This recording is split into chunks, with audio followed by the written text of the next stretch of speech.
good. How's things, all right? I'm all right, Nashy. I'm looking at your lovely room there. A bit of wood panel in there. He's got what looks like a whiskey cask, the top of a whiskey cask there. It looks like a nice gift from somebody. Shout out And to so, Oak and Black in Edinburgh. That's one of my pals for Watsonian rugby. He moved away nice. from teaching and now he does all the wood design and he does the casks exactly. So he put my logo on it. The truth Nice. of the matter is this is the kids. This is our like everything room. Everything happens in this room. So my wife, she's got an online fitness business and all that sort of stuff. This used to be a lot tighter. All that kit behind me there used to be a lot closer. I used to feel like I was in a proper studio. She decided to change things.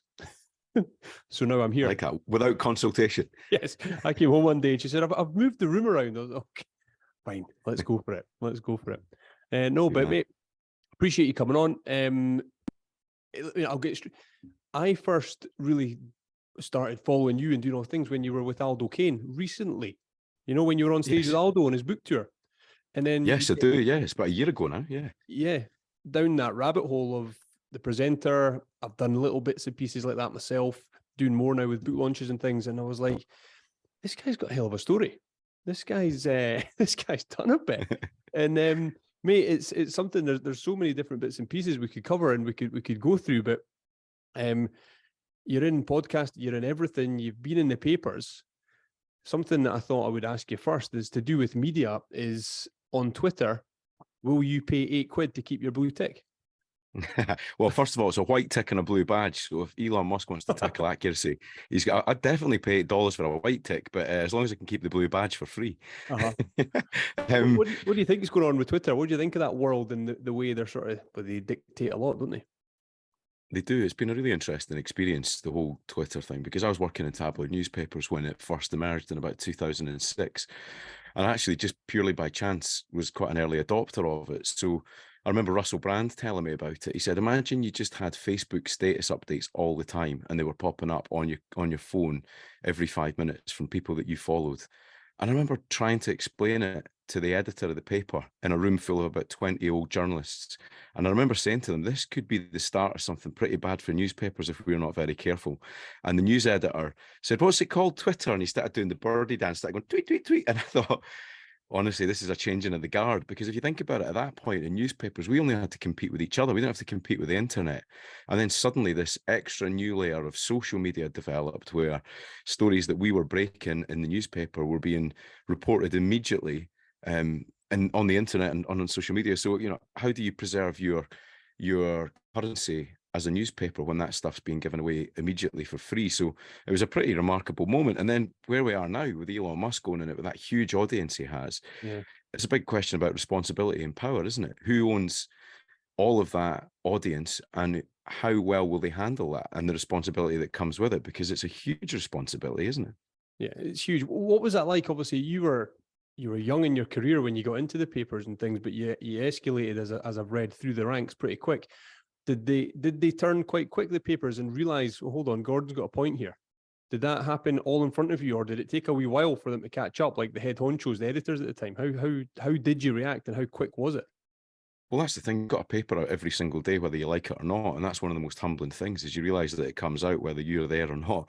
So you have to develop and react to these things much in the same way you would as a sportsman, or much in the same way you would if something happens when you're on stage presenting. You have to evolve. You have to move with the times. Some people move more quickly. Others aren't as welcoming or engaging with it. But it's kind of my duty at that point as a young person in the office to say, we need to get hold of this and embrace it. I remember actually saying to everybody, this is going to be a good thing, because one of the worst jobs you had to do as a showbiz reporter or a news reporter was what was called the ring round, right? So if a major news event happened, you would have to ring round famous people or business leaders or prominent people and ask them for a response to a particular story. You didn't have to do that anymore, did you? Because people would just present those thoughts immediately in 140 characters. So it cuts some corners if you look at it that way. But I always say to people, if you think back to the Leveson inquiry in 2012, or maybe it's before that actually, sorry. Yeah, it was an investigation into the standards, practices and ethics of the newspaper operation, right? And I think 3 pages in the final report was dedicated to social media and the internet. And there was a great cartoon in the Times, and it was a picture of Lord Leveson sitting at his desk with this huge pile in his in tray of paper dealing with, the ethics of newspapers and tabloids and the way we gathered news. But then there was a Twitter bird just flying above his head. and it was doing shit on the top of his head. And I remember thinking, wow, that's such a brilliant bit of satire. And it was so true because, you know, another example I would give is in newspapers, we were covering a story of a murder in London on Oxford Street, and there was a body, a young guy, a teenager, had been stabbed. And I think in the paper, it was a picture of a police cordon, tarpaulin over the body, various people looking upset and grieving around the scene in shock. But on Twitter, as you know, the people made a decision to publish a picture of the dead body with a knife in the chest. So there's the question, it's about the ethics of publication, all the skills and all the checks and balances that we had as journalists that we'd learned through years working at local papers, and as as people coming through the ranks, that you don't have if you suddenly just have access to Facebook. You've got to make a decision. You're a publisher, aren't you? So I think a lot of people, it came into sharp focus for when you suddenly had to make those decisions yourself. Do you worry about the future of papers? People do say to me that they're dying out. How they can't survive. You've obviously got to pay for subscriptions now and things like that. Do you still buy the paper? Or do you get everything online? How do you consume the news yourself? I'm still a pretty old-fashioned. I love having a hard copy of the newspaper, but I consume so much media. I'm listening to the radio all day. I'm listening to podcasts when I'm walking the dog. I buy a newspaper, at least one every day. Do I worry about? Look, I've been out of newspapers for 6 years now, Nashy, right? So it's a different thing. When you're involved and it's your bread and butter and your future, and you have a responsibility for staff that work for you, then you have a very different feeling about it. I still care about a lot of people and former colleagues and hope that they can see a good career out of it. And I think it's so important to have a healthy newspaper industry in a proper democracy. And you just need to look at what's happening in politics now and realize the importance of all those journalists holding power to account. I think it's so, so important in a thriving democracy.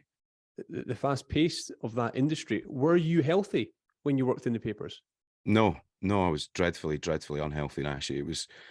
I'll give you an example. When I first started on Fleet Street, 10 o'clock on a Tuesday morning, I did my first shifts at the News of the World, and a guy called Sean Horse sat me down and he went, "Go, son, go. Do you want a drink, son?"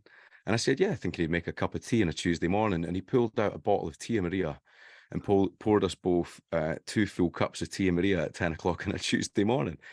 And I was like, "You're all right, Sean, you have yours. I'm okay just now for Tia Maria." So he drank mine, drank his, and I went, "Right, we're going to the pub." So he then took me down to the Rose on the highway in Wapping, and he was banging on the door of the pub, bang, bang, bang, bang, bang. And the landlord comes down in his dressing gown and went, "Jesus, Sean, I just kicked you out of here about 4 hours ago." And sure enough, we were at the bar at 10:30 on a Tuesday morning. I'd had 2 pints of Guinness. I think I had a whiskey as well. And he'd had some Tia Maria before lunchtime, our first ever day in Fleet Street. So it's not healthy, mate. It was a bad culture of booze and a lot of unhealthy people there. It sounds like that scene in Wolf of Wall Street with DiCaprio and Matthew McConaughey. You start beating your chests and all that. Yeah, I mean, it was. Look, there's been a lot written and a lot said, and there have been criminal inquiries and all sorts into the culture of newspapers, but it was a fiercely competitive, fast-living, unhealthy, dangerous life. And bearing in mind, I started in 2002, 2003.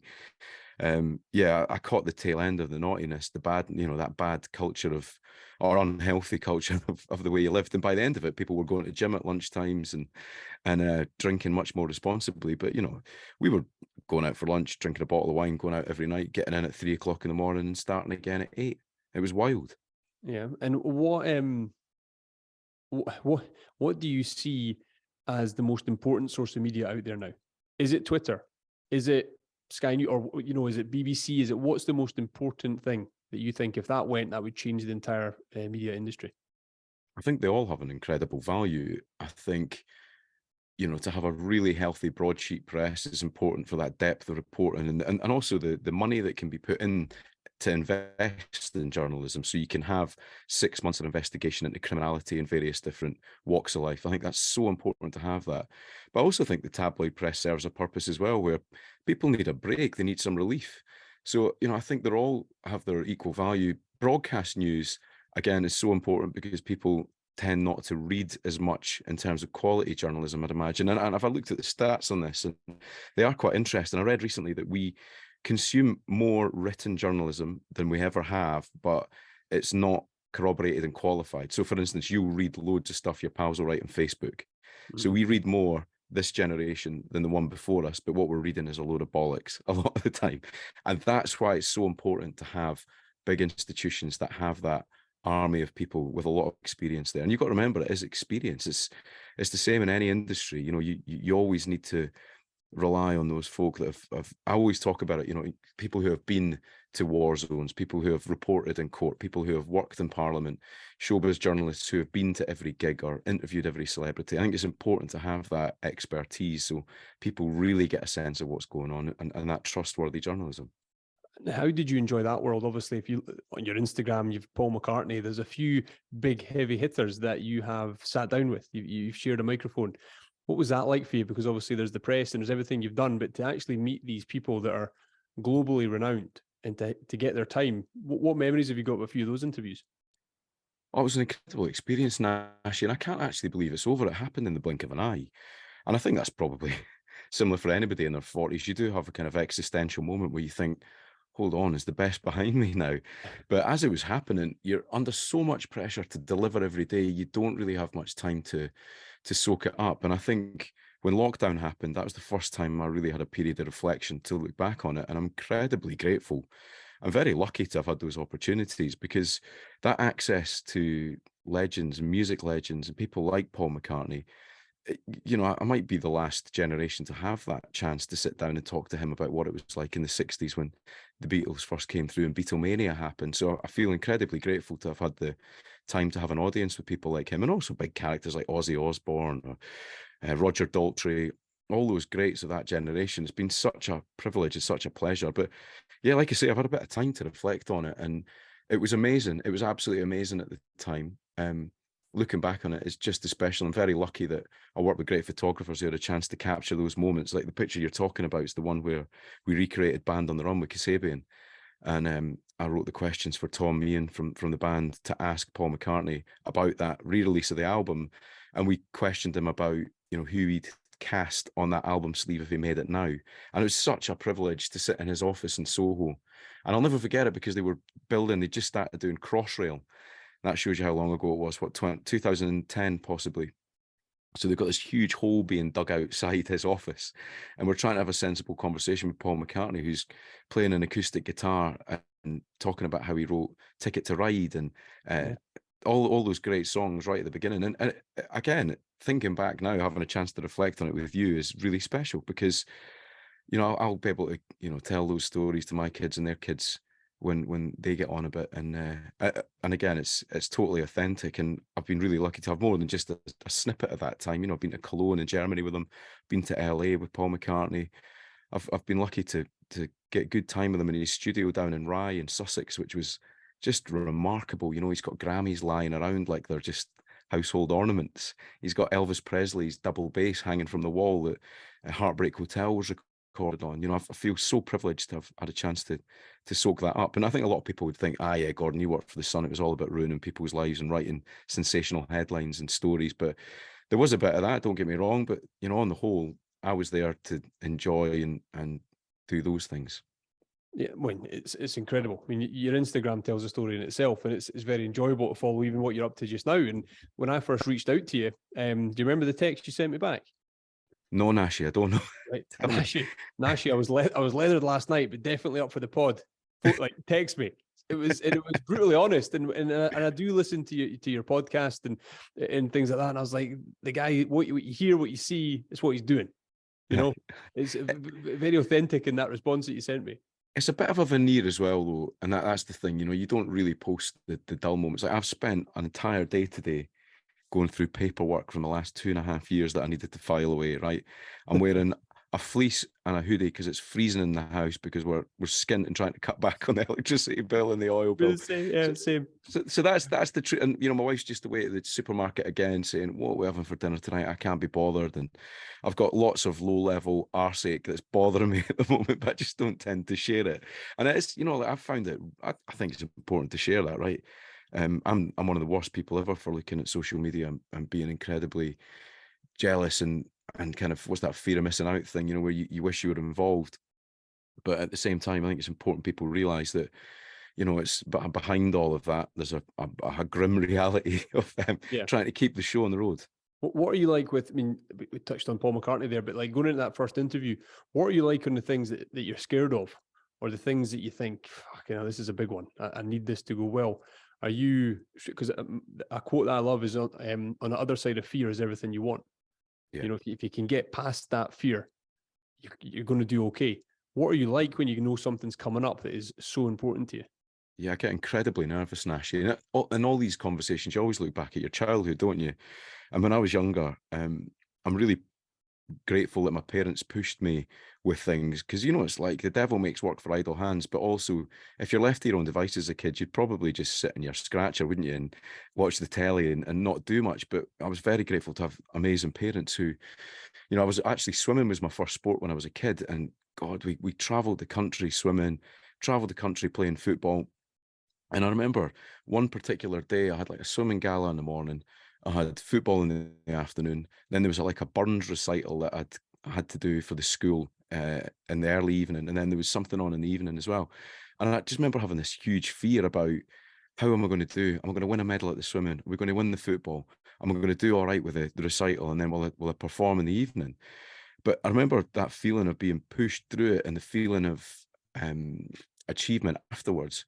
And in my teenage years, I really pushed on with stuff like that, and always tried to do things that made me feel uncomfortable. And even now at 42, stuff coming up this Christmas that I'm losing sleep over, I'm so nervous about, Nashy, right? So it's I think it's important to push yourself out of the comfort zone. Talking your language in rugby, actually, I went to this incredible speech from you'll know the guy, actually. He was Johnny Wilkinson's performance coach. Steve, Can't remember his name. Steve Bates. Yes, I think that's the guy. Yes. And he talked about, you only improve if you're out with your comfort zone. And you've got to keep reminding yourself of that. If you slip into a position of comfort, and you can argue that happened to me a couple of times in my life and in my professional life. Radio X, I loved doing it, but I think after a couple of years, I wasn't pushing myself enough. And I really should have tried to do something to make it more difficult. I had such a brilliant producer. I wouldn't drive the desk, for instance. So he'd take control of the faders and segging and back timing and all that difficult stuff. What I should really have been doing is chucking myself into the deep end and doing that myself every night. So I would have become more competent at it. But it was too easy to, just turn up and talk.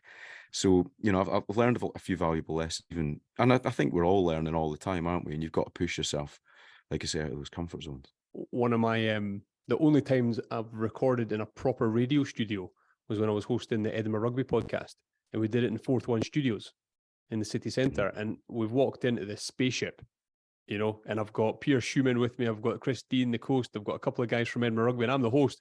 And I'm sitting there and I'm looking at all these buttons and microphones in front of me, and the producer just goes, "Do not touch anything." Okay, as if I knew what I was going to do. But I tell you what, it's something when you see the radio presenters working everything, doing everything. It's a skill that has to be learned. That, not just talking. But I find it incredible that you think that, because you comfortably walk out in front of X thousand number of people, and chuck a rugby ball about without thinking twice. And I find that incredible, because I know that I wasn't good enough to be a professional athlete, because the minute that pressure was on my shoulders, I crumbled. I didn't crumble, but I couldn't handle it. And I think that's something I have huge admiration for people like you, because that's a massive, massive talent. Yeah, well, don't think maybe no. I didn't make it all the way to pro. I didn't go that far, but certainly played in front of a fair few cup finals and all these sorts of things. And I know that feeling. But even I was at Murrayfield on Saturday with the kids and watching the Fiji game, and the pressure that these guys are under. And you look at Twitter now, and Gregor Townsend's getting hammered. Finn Russell's back in the squad. There's so much going on. Then they've got to go out and perform, and we all want them to do well. But there's so much negativity out there. Mm-hmm. That it kind of goes right to the circle. You can't get away from the Twitter and the negativity. That sort of, I was going to say, poisonous social media platform can take it away from how big an occasion these events should be for the players. Because it's a shame, isn't it? It's like I always talk about Twitter. Like I still do quite a bit of media training and mentoring with young, famous people who are kind of emerging in that world. And I always say to them that you're plugging yourself into a massive amplifier and speakers, aren't you, with stuff like that? So be really careful what you commit to, and consider how you would make us feel. I'm sure critics would say I've said some fairly horrible things in a newspaper, which was also a massive amplifier on speakers. But you learn from that the older you get, and it is you've got to be super careful about who you follow, what you listen to, and the feedback you pay attention to, because it can be demoralizing. And listen, it happens now. Like I was on 5 Live recently, and there's sort of curated feed in the texts where you can see the messages that the producers deleted that are fairly negative, and by accident they'd left that curated sort of field open, and it's like, who's this Scottish such and such, and people dig you out, and you've got to be very careful that you don't let it get to you. But that's where it's important to have a great family around you, or really good peers and friends, and talk it out before you bottle it up and get obsessed with it. Have you seen any of the chat that Stuart Hogg's been getting? Have you seen anything about the changes he's made, his hair and all that sort of stuff? Yeah, a little bit. Yeah, I mean, it's again, because I've seen it happen so many times with sportsmen over the years, it just kind of washes off me. But I just think Stuart Hogg's an incredible athlete and a brilliant performer, and anybody who comments on that in a negative fashion is just clearly either jealous or a bit daft. Aye, and I mean, the good thing about Hogg, he's come out and told people, he's let people know that, hey, this is actually, he's put it as bothering him. The people have got to move on. Leave me alone and watch the rugby. If you've not got anything else to say, don't message me. Yeah. It's brutal, but they're so accessible now, aren't they? Athletes and celebrities, you can get to them, and you know that they're probably scrolling and looking at things. Yeah, I've been saying it, I used to talk to Big Al Kellick about it all the time, and I would love to work with the Scottish Rugby at the SRU and the players and just talk those things through. It's amazing, isn't it? They spend so much money on physios and performance coaches, strength and conditioning, a little bit of psychology, but I think you actually need somebody who might have a bit of experience in that to talk it through. And I think you're probably in a good position to do that as well, because, I know a lot of people in the public eye with huge audiences who really struggle with that, what's the word I'm looking for?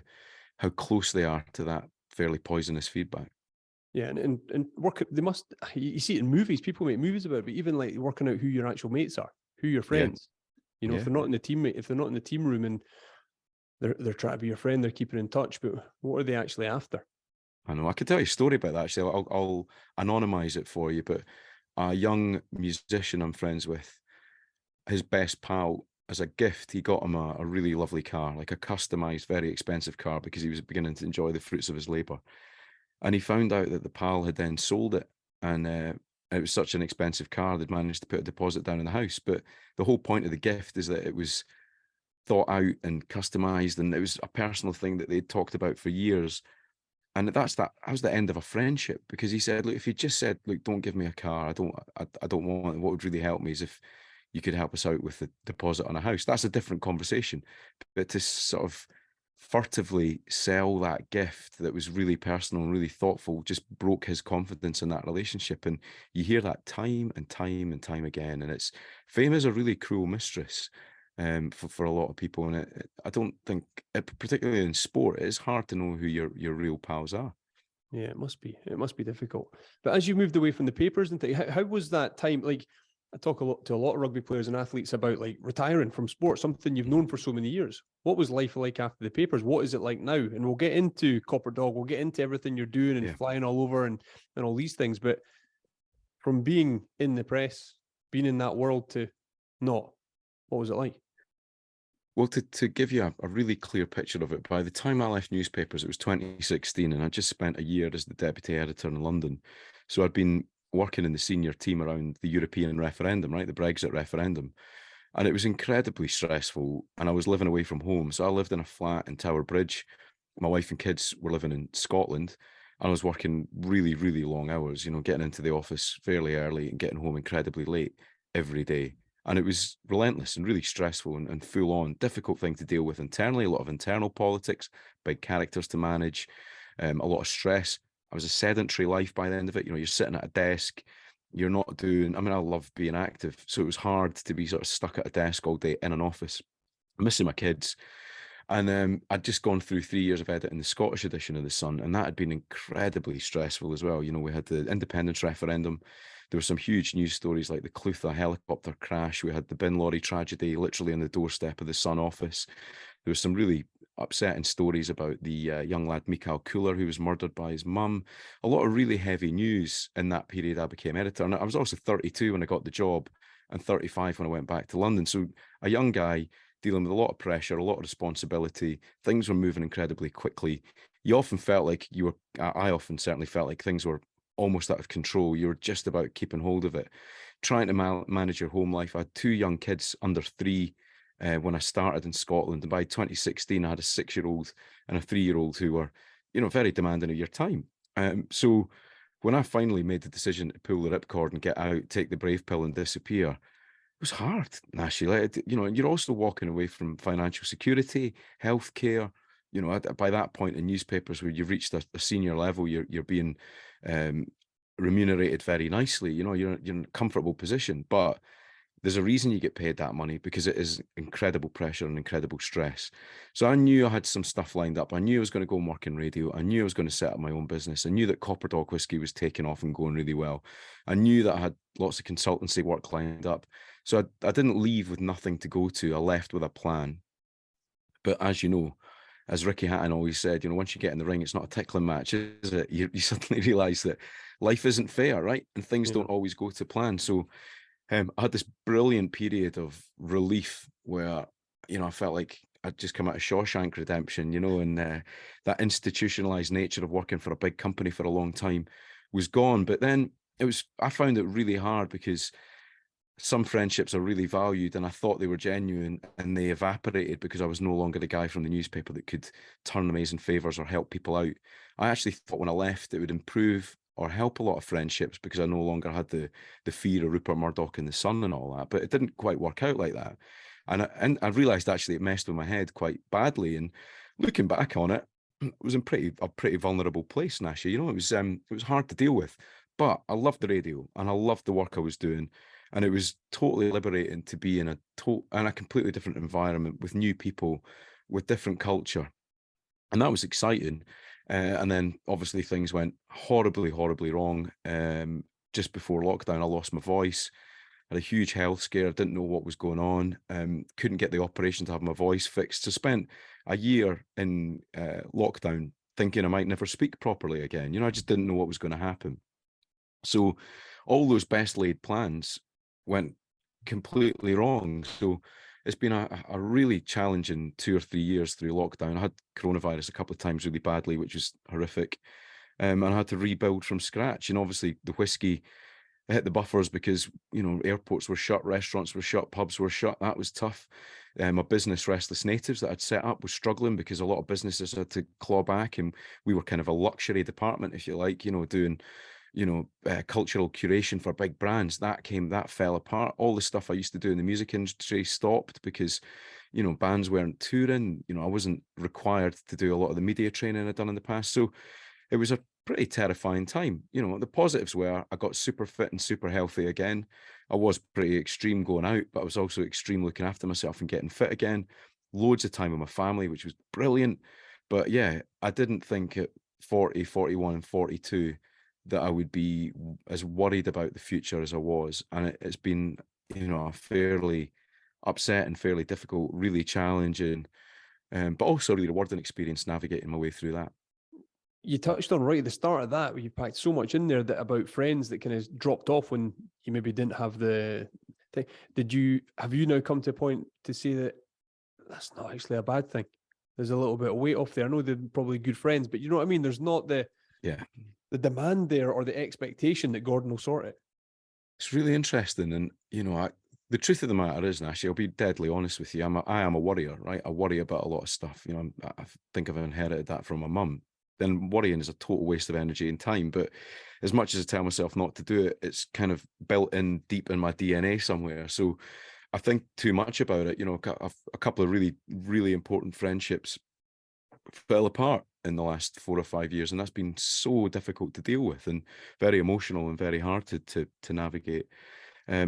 But actually, with hindsight and reflection, they probably weren't healthy relationships. And it is quite cold to say it, but perhaps that was for the best, to move on and get yourself away from a dangerous sort of environment where you weren't good for each other. So, actually, yeah, looking back on it, things change, and you know yourself, we've reached an age where you kind of have I don't know, a lot of friendships. Somebody once said to me, what they call it? The people get off the friend bus every now and again. And your friendship changes because you become a parent and you end up hanging around with other parents that are knocking around. Yeah. And also, I know this might sound daft when you hear the podcast and that, but you can't go out and rip the wrapper off it every night of the week when you've got young kids. I mean, I think I'm still clinging on to that pretty well, right enough, but yeah, your priorities change and you do have to wind your neck in. I get it. My relationship with alcohol, I mean, playing rugby as we did back in the day, it was constantly Saturday nights. The binge drinking on Saturday night was epic, you know, and it was win or lose, you were out and you were broken until Tuesday night training. Whereas kids now, I've got 3, 8, 7, and 5, and it's a game changer. The times that I am so hungover, and I've said it before, the kids are planning on going to the zoo tomorrow. Daddy's not going to the zoo. You've ruined a full day for the kids because you're just so broken. So I've really worked hard on that. That if I'm going to have a drink that's got to be organized, I need to plan it way in advance. Know that I'm not going to let the kids down the next day. Do you know what, Nashy? It's good to talk to you about this because it's a really difficult relationship, the one with alcohol, isn't it? You know, I'm actually I think 7 or 8 days I haven't had a drink, and I feel great for it. But I know the minute I've had 2 drinks, I find it really hard just to have a couple. I need to take it to a level where it's out of control, and that's not manageable long term. And I don't know if you ever had that experience when you were younger. I only saw my dad drunk once when I was a teenager, about 12, 13, and I hated it. I absolutely hated it. And I don't want my kids to see me drunk. It's just, and they're at that age now where my son's nearly 13, my daughter's nearly 10. They notice that kind of stuff. So you've got to realize you're setting an example. Well, I've had many a rugby night with my dad at a dinner or in the clubhouse. So we've both seen each other drunk, but he'll have seen me in terrible state. And even at 18, you know, your last year's at school, 18, you're going up the pubs a lot more. You're up the town on a Wednesday night in Edinburgh at Bertie's, if you remember that nightclub, 50p a drink. You're going home on a school night and you're going to school on Thursday morning and you've been drunk the night before and your mum is mortified and she's worried about you, but whatever. I get it. I remember them saying, wait until you're a parent. Wait, I remember those days. So it's certainly seen my dad drunk. He's seen me extremely drunk. Yeah. You know? It's funny, isn't it? Yeah.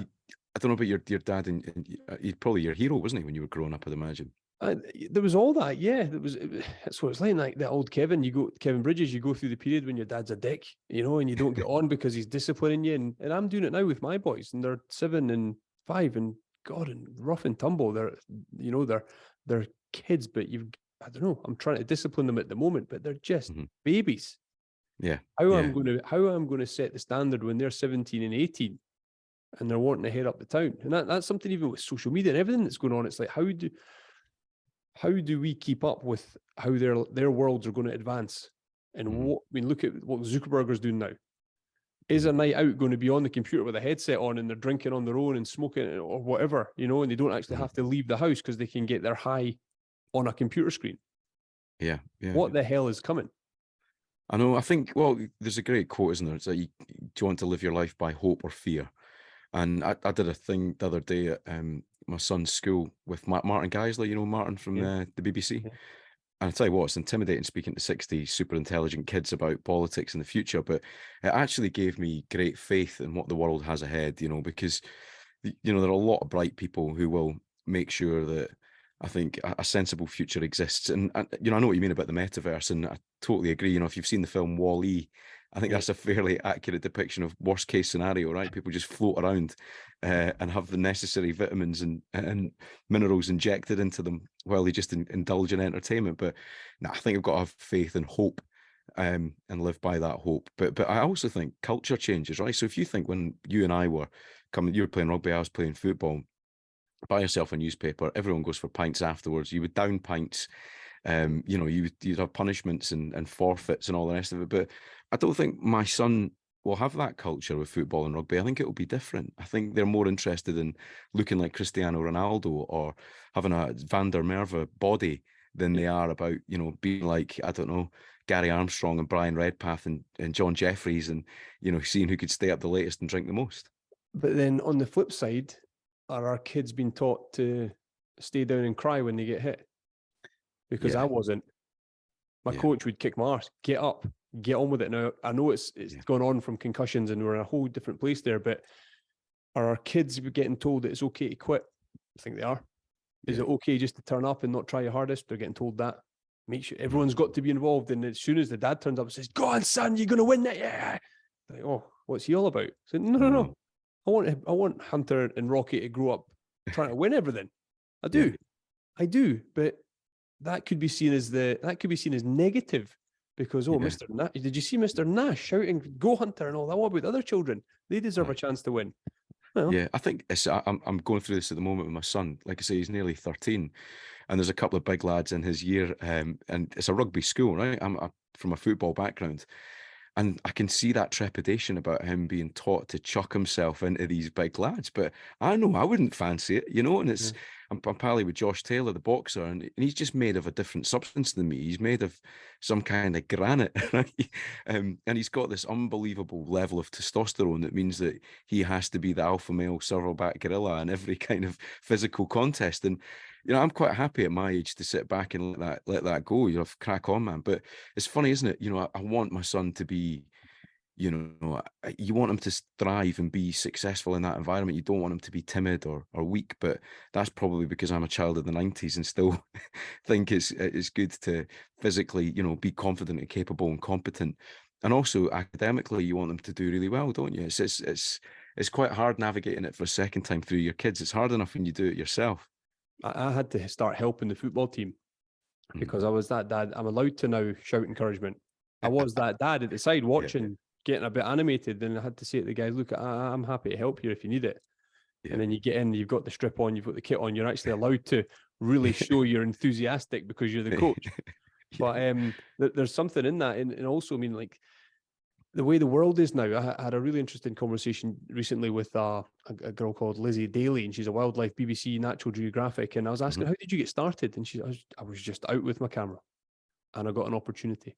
And CBBC saw my YouTube channel and bang, bang, bang, bang. Now, granted, in the background, she went to uni, she got a biology degree, she did all that, but she got spotted from what she was doing herself, not because she had a degree, not because she'd got all the grades at school.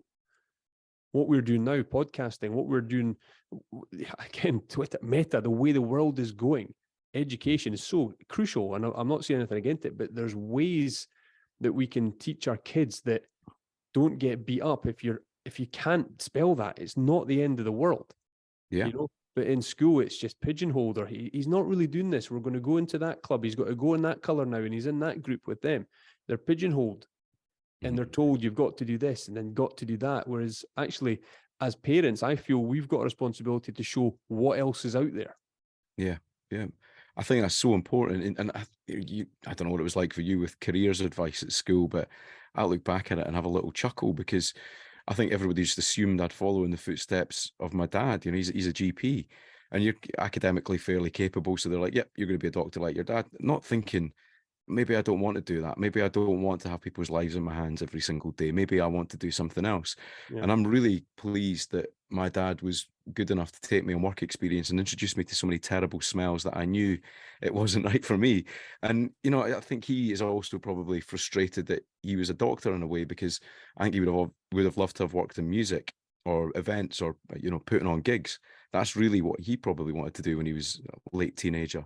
And I think it's about explaining to your kids the whole gamut of opportunity that's out there. And I always think that, how did you know about that job when you were growing up? I didn't realize that was a profession. And I think it's so important, even I think having a trade is an incredible thing. Joining the military is a great thing to do because it can set you up for life. You can travel, you can see the world. If you're not academic, there are so many things you can do. Yeah. And also that self-starting thing you were talking about there. People always message and email and say, how do you become a journalist? And I'm like, well, you don't become one, you are one. You can do it now. Start writing, start recording, start editing, start cutting, start filming, start doing it. You've got the technology I didn't have when I was a teenager. So get on with it and do it. But it takes time. There's my blog, there's my first article. Why is no one reading it? Why is no one saying it's good? Oh, someone said it was shit. I'm not going to do that again. And it's keep turning up again. Keep turning up, keep getting told that's shit, that's shit, that's shit. Someone said, that's actually excellent. And then that door opens. And off you go, and you never know where that slide's going to take you. It's about having good mentors, isn't it? To explain to you, that's a bit shit, But if you do this and that, it won't be as shit the next time. And it's the same with sport, isn't it? I mean, you think about the best coaches you've had, you know, ones that are like that. What I loved was being told, brilliant bit of composure, great turn there, but if you give the ball away again, you're coming off. You know, I really like the shit sandwich approach to constructive criticism. But you've got to understand what works for each individual, haven't you? Yeah, no, absolutely. And you yourself, I find it really refreshing the way you've just spoken there, because you've said it. You could look at your Instagram, you could look at the podcast, you could see who you socialize with, what you do, the events you're at, but you've been so honest about how hard the last 4 years have been, and Yeah. uncertainty there, and you're going through filing today, and you're doing the shit, and it's not all what it looks like. Mhm. Mate, extremely powerful, that, mate, and that is, it's so honest of you to talk like that, and that's exactly what I think people need to hear. That Yeah. don't necessarily look and see and trust everything that people put out there, because every now and again they have a shite day. They have an absolute shocker. Sometimes it's live on air, sometimes it's behind the scenes, sometimes it's at the side of a football pitch. Yeah. We're all just human going through day after day trying to be better. It's crazy, isn't it? Yeah, it's so true. And it, you know, after Foxy, you know, I think you've seen him a couple of times. Jason Carl Fox from SDS Who Dares Wins. We spend a lot of time together, and guys like Aldo. And I love their company because they've got a really pragmatic and practical approach to handling this stuff. But they're also incredibly honest about their mental health, about their weaknesses, where they struggle. And, you know, Foxy in particular, you know, the guy's one of the most incredible athletes I've ever trained with, right? It's embarrassing sometimes going to the gym with him because he'll knock out 100 chin-ups, no bother at all. You know, he'll drag heavier weights, push heavier weights, do all of that stuff without batting an eyelid. But then he'll sit back and tell you that, you know, he's been through some of the worst times of his life and didn't know where his position was in the planet. Yeah. And I found that, and Aldo as well, you know, Aldo, Royal Marine sniper, I think you came to the show, didn't you? What an incredibly inspirational story Aldo Kane has. You know, he's a guy who left the Royal Marines and found himself as the door-to-door salesman trying to sell gas and electricity to people, being told to piss off. And in 2003, he was the first Royal Marine to put boots on the ground in Iraq. Now, talk about, you know, having responsibility and a position and an identity and then losing that. And again, I can totally identify to that, you know, even though the closest I've come to death choking on cocktail sausages, you know, that I had a proper identity. Whether you like it or not, I was either the prick from the Sun or the dick from the Sun or the C from the Sun, you know, or at least I was the guy from the Sun, you know. I had an identity. I was a journalist, and I could produce something every single day, and I had that sense of achievement. So then suddenly in lockdown, to be without a voice, without a way to publish or write, it was horrible to lose my sense of identity. And also the phone doesn't ring. And I think that's one of the lessons I learned. I had this great mentor, this great advisor who said to me, look, Gordon, you know, the phone doesn't ring for Freddie Flintoff and Jamie Redknapp every day with the offer of work. They have to hustle. They have to make it happen. And I think it's good for people to understand that. You know, you only ever see the end product and the TV shows or the campaigns that they're in or the exciting stuff they're doing.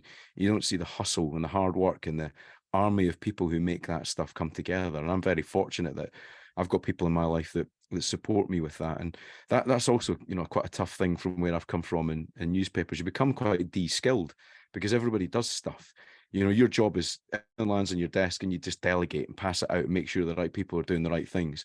Suddenly, when you leave that infrastructure and network and all the logistics that you've got around you, it's you. So, you know, you might see something fancy on my Instagram, but what you don't see is the hour of me fannying about with broadband and tech issues and like trying to get my head around how some app works to make it all click together. So, you know, and I found myself caught massively short recently, and I was in Paris with Copper Dog, and I was pretty good at French at high school, and I appeared to have forgotten everything that I learned, and found myself in a room full of about, I don't know, 150, 200 delegates who were there to hear us speak about Copper Dog, and I've never felt so inadequate in my life where I could barely muster 4 sentences of reasonable French for this room full of multilingual, super talented young people. And I just felt like a dinosaur. I felt like an old, decrepit shit journalist. And I've been kicking myself since, and I need to do something about it. I was once captain in a team in France, and we were over there, and I had to do the after-match speech. Thank you to France. and there's the interpreter. I'm doing it in English. There's an interpreter. I'm saying thank you for the game. Thank you to the referee. Great game. Pity we lost, whatever happened. The interpreter is definitely not saying what I'm saying, because his team, everyone and all the French speaking people are crying with laughter. My interpreter is reeking. Stitched you. He's absolutely stitched me. So that was my sort of on the mic, young. Do you think we were under 19s at the time? I'm thinking, oh, I'm in France. I'm going to make a speech and get absolutely rinsed. Take us down the Copper Dog journey, because it's exciting. I mean, you were in Austin recently. Did you see Joe Rogan's? Did you see his studio? Did you see his club that's in the making? What's the crack? I went looking for all of that. Yeah, so it's been an incredible story. So it kicked off in about, well, actually, the first conversations we had were about 10 years ago, and when we were drinking in London. So I'm friends with a guy called Piers Adam, and Piers owns, you might have heard of them, quite famous or notorious venues in London. Like he had Whiskey Mist in Mahiki, he had the Punch Bowl pub with Guy Ritchie, and we had loads of mutual friends. And I used to write about his venues in the paper. And Piers is a very successful businessman. You know, he took Grey Goose vodka in the UK using his clubs from a little known French vodka brand to being something really successful. So actually Diageo came to him and they used the same business model with Ciroc, and he took Ciroc from 3,000 cases to 160,000 cases in the UK just using his venues alone. So, you know, Piers is somebody that I knew really well. I'd always be writing about Prince Harry and Mahiki or Rihanna turning up for a night out of Whiskey, whatever it was. We became good pals, and I'd end up invariably drinking late into the night with him. And the Punch Bowl, actually, with Guy Ritchie, and they were always talking about whiskey, and I was really interested in whiskey, knew a bit about it, was really keen to get involved somehow. And Piers took his dad on a trip to Speyside to different locations where he had been evacuated to in World War II. So it's a sad story. His dad was very ill, went up to Scotland, and they stayed in the Craigellachie. And Piers phoned me and said, Gordon, I'm going to buy this hotel, Craigellachie. And I said, well, whoa, hold your horses. Before you do it, you need to do a little bit of due diligence. So my mum and dad, even though they're not from hospitality background, went up and they stayed the night and did a sort of secret shopper and wrote a fairly scathing report. I told Piers, sent him the words from my dad, and Piers bought the hotel against better judgment. What did he say? What was their critique? It was, I remember it actually. It's got a very confused menu: Mediterranean food on the banks of the River Spey, sticky carpets, 30 rooms, all that kind of stuff. You know, it was an odd mix of staff as well. It felt like a pretty broken place. So Piers, and to his credit, bought the hotel, remortgaged everything to get it, and then I got another phone call saying, you got any friends I can trust that could renovate this hotel in Speyside? So a pal of mine, Malcolm Thompson, went up from Kinross and renovated the hotel. And the pub downstairs, we named the Cop Dog, and with a team of great people right at the very beginning, a bloke called Andrew Torrance, another guy called Laurie, a real team of great Scottish people came up with this brand Copper Dog. And I was still at the paper at the time, so you know, under the terms of my contract, I couldn't have a share. I couldn't have shares in a business because it's conflict of interests. So Piers said, when you leave the Sun, we'll make sure you're part of the shareholders agreement. And when I left, that was it. So we came on board with my new company, Restless Natives, when I left the Sun, to be sort of the song and dance department for Copper Dog. And it's been an incredible story. You know, we sold to Diageo in 2018.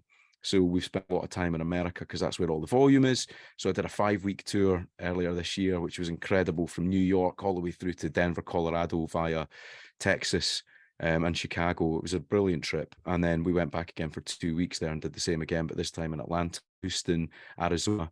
So it's going great. Yeah, and the plan is to get it to about 300,000 cases if we can in America, and possibly more, with a bit of work. But you know, when you're a relatively unknown ex-tabloid journalist up against George Clooney and his tequila, you can realize the size of the operation ahead of you. So it's great though. I love being involved, and Diageo have been incredibly encouraging and supportive, and I really enjoy it. It's a good week from journalism, and I love going to America as a Scottish ambassador because I'm so proud of the country.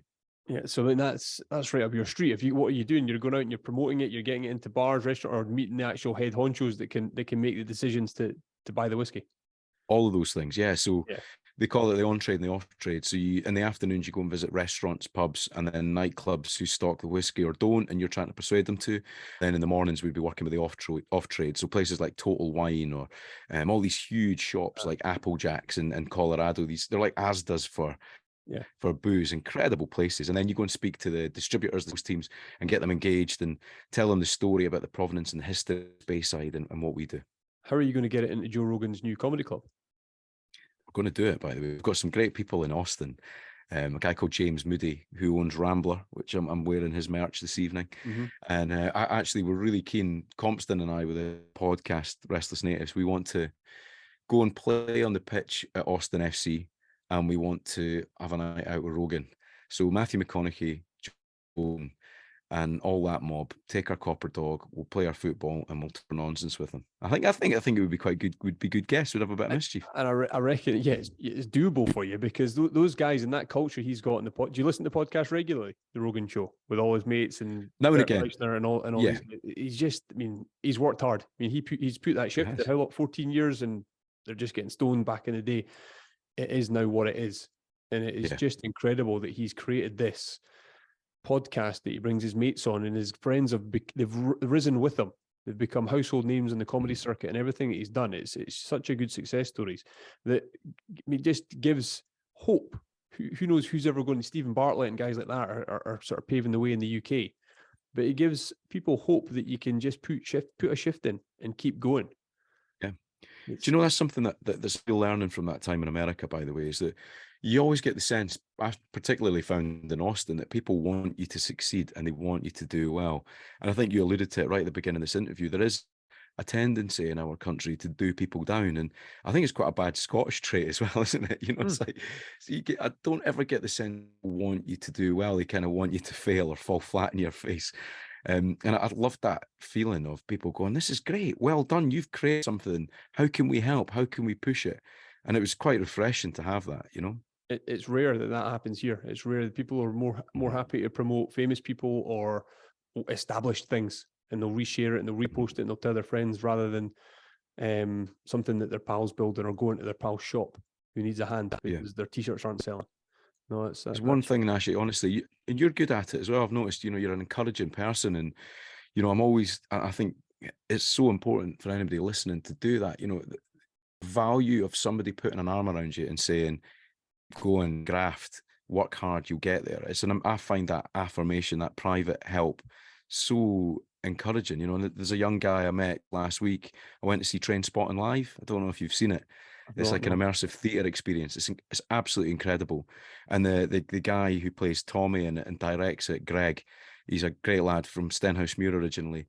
And I just met him and was blown away by his talent. He has got something. And I messaged them afterwards and I said, look, you know, if I can help or support you in any way whatsoever, I'm here. And you're about to navigate a really complicated world of fame and acting and all that. But if ever you need to chat about it, I'd love to support you, because it's one thing I've loved in my job and in my career over the years, is to see people right at the very beginning when they're struggling, becoming hugely successful and doing well. It's a magical feeling to see it with bands or actors or people in business or podcasts. It's such a wonderful thing. And it's also a bit alarming, because you realize that you're in your 40s and maybe those jobs are going to people that you would quite like to have yourself. But there's a good Gore Vidal quote, isn't there? You know, it's every time a friend succeeds, a little part of me dies. And it's, you know, it's a great facetious quote, but it's quite the opposite. Every time a friend or somebody you know succeeds, I think, oh, a nice one. That's particularly Scottish folk. I love to see that. Yeah. You know, just a bit of Scottish success. To push them on. Now, your own podcast, I am a fan. I've listened to a couple of episodes, and you two going at each other is extremely entertaining. So shout out to your podcast. It's a lot of fun. It's what are you, 13, 14 episodes in now? And it's we've recorded 15, and our friendships during, but like Compston is, I don't think I know anybody else with the levels of excitement, energy, enthusiasm, and irritation as him. And he's got this unbelievable ability to piss on my chips. But Warren Brown, a mate of ours, the actor, said the other day, he calls it Compstonite, like kryptonite. Yeah. Compston has this great way of chopping you down to size. And I'm just beginning to find my feet at doing it back to him. But every time I do it, he says it's about his size. So I'm trying to find other ways to criticize him. No, it's very entertaining. And that show, what's the plan for that show? How do you see it sort of developing and going? Will you take it on tour? And what's the plan? Yeah, massive, massive plans for it. We would love to do, well, next year we're going to do the festival. How big it'll be, I don't know. I mean, Martin wants it to be an outdoor festival, but I'm Mr. Realistic when it comes to that stuff and have to be the anchor on his runaway ship of hope and dreams and fanciful ideas. But that'll happen next year, but we would love to take it round Britain and Ireland as a live event. So, build some production into it. So talk about Martin's scenes in Line of Duty and other films he's done, other mad stuff I've done in my career, and then talk around it. And then, we'd love to have, we're very lucky to have this cast of pals who have come through the ranks at the same time as us. So with Martin, he knows so many actors, like Stephen Graham and Warren Brown or Joe Dempsey from Game of Thrones. And I feel really lucky in my job as well to be friendly with the likes of Foxy and Aldo. And I think bringing another side of them out, the guys on Open Goal have done it absolutely brilliantly, where they get footballers to be themselves in interviews. Yeah. And you'll know yourself, this podcast, where you get folk actually be themselves, you've cracked it in an interview, haven't you? You've got something special, and it's such a lovely feeling. If we can bring that to a live show and get some bums on seats that don't break the bank in a cost of living crisis, then I think we'll have won a watch. That's it. I mean, it's going to happen. Let's be honest. The pair of you and the energy on that show. To say that I'm envious. You've got this chemistry. It's enjoyable to listen to. So no, good on you. As one podcaster to another, it's like we say. It's like I'll share your show because I see you guys put the graft in, and it's a young show. I'm 230 shows in here, producing, editing, booking from my kids' playroom, but I don't know where this journey is going to take me. I'm going to keep grinding. I'm going to keep knocking on the doors. I'm going to keep asking guests. Then a little introduction comes in, and then there's an opportunity, and that's all around the day job. And why the fuck not? We've only got one chance. We've got one life at this. Correct. It's not a rehearsal, is it? Life is not a rehearsal, and the best thing is purpose, isn't it? I love, and again, I think I had 15 years of turning a newspaper out every single day. You've got this deadline every single of your life. You've got to deliver the next day, and having a sense of purpose in life and a routine, and that's something I really learned from Aldo and Foxy as well. Is that in your darkest moments when things are shite and you're utterly miserable, just get a routine, get out and do stuff. And those boys, I owe them a massive debt of gratitude, Nashy, because I was really down on my own, things went wrong with my voice. And they were like on the phone saying, right, get yourself outside, get a bit of fizz in, get up the hill, walk the dog, do all that stuff, get a routine, read your paper for an hour, read a book, do this, do that. And they coached me through a really dark time, and I think that's an lesson, isn't it? Just like you say, nobody got 260, 230 episodes of your podcast out. You did that. And the problem is now keeping it going. Yeah. Well, hey, I'm not stopping. I've got all the energy for it. But just on those two, I've had them both on the show, and Foxy joined me when we did Doddy Aid. I hosted World in a Day for Mark Beaumont, and he told his stories, and he was very honest about thoughts that he'd had and times in his life, the good times, the lows, and he motivated there was a interactive cycle event on that day, and he motivated every single one of them. It was fantastic. Gordon, I feel I've taken you way over what I said we would do as a recording. Fine, man. I'm happy to do more if you want, because my wife and kids aren't back yet. So if you want to have another 10 minutes, I'm happy. I mean, where do you want to take it? I mean, one thing, Jock, entirely up to you. We've both got golden retrievers. Yes. Very, very important to the household in getting us out of the house. I've got Cooper, who's 11, golden retriever. Yeah. And I've seen your dog, Jock. How old's Jock? Jock's just... Yeah, he's in the bad books at the moment because he had the most spectacular episode of bad behavior of any dog I've ever owned yesterday. Honestly, man, like we live up in Perthshire, right? And they're building houses about a mile and a half along from us. And for whatever reason, I don't think he could hear us. And I walk every day for a year, right? And he's brilliant. When I whistle, he comes back. We've got his callbacks, his recalls, fantastic. But yesterday, and we didn't know where he was, and it was chucking it down the rain. Me and Kate, my wife, were up to our knees in mud. He chased the deer and caught a deer. That was a drama. And we were meant to do, it's about a 5.5 kilometer walk. We did about 8 kilometers. I was running up and down a hill trying to chase him. But you know what? Today, cuddling in, he's just the best thing in the world. He's back. And in the fullness of that story, Nashy, as well, right? Just to give you the full woe is me misery story about the voice. My dog died, Fletcher, a Cocker Spaniel, before lockdown. And it is genuinely, I think, the most upset I've been about anything in my life. Nearly 13. And I had him before the kids. And we had him put down because he was having so much bother with his eyes and his ears. It just wasn't fair to him to keep him alive. And I remember taking kids aside and saying, right, this is going to be really difficult. It was I think Christmas Eve or it was Boxing Day. He was put down. A terrible time for it to happen. And I said, look, don't be upset. Cry all. Don't be bad. Don't feel bad about being upset. Cry all the tears if you need to. And we came back to the house.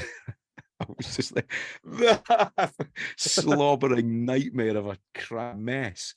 And the acute feeling of grief around losing Fletcher, man, oh God, it hurt deep, you know. And I hadn't had dogs as a kid, so a terrible, terrible thing. And I feel like that was kind of the first bit of bad luck. And it does come in threes, doesn't it? That stuff. So yeah, dogs are such an important thing for you, aren't they?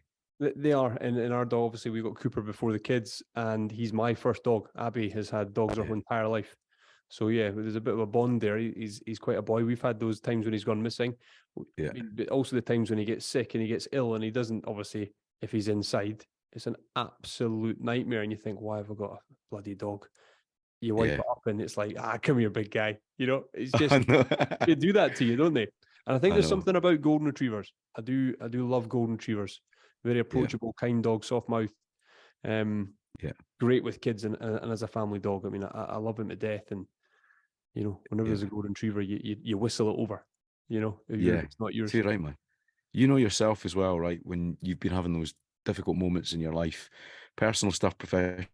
Our dogs are completely consistent. They don't really want the detail. They're just relentlessly faithful and friendly, and they love you regardless. But tell you what, they can sense when you're down, can't you? You know, Yeah.